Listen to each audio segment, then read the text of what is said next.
saya gugur 3 bulan. Kena beri nama tak? Dengar baik-baik orang besuk. Jika anak kita sudah sampai 4 bulan dalam perut, lalu meninggal dunia. Contoh 4 bulan 5 hari, 5 bulan, 5 bulan setengah, 4 bulan ke atas. Faham lagi? 4 bulan ke atas. Sunat letak nama walaupun mati. Kerana apa?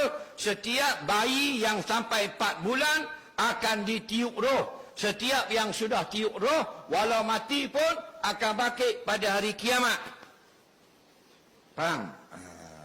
Dan hari kiamat tak ada nama, nak panggil apa? Gitu. Letaklah nama, innakum satud'auna yaumal qiyamati bi asma'ikum. Kamu akan dipanggil pada hari kiamat dengan nama kamu. Wa asma'i abaikum, beng bapak-bapak kamu. Kena buh nama.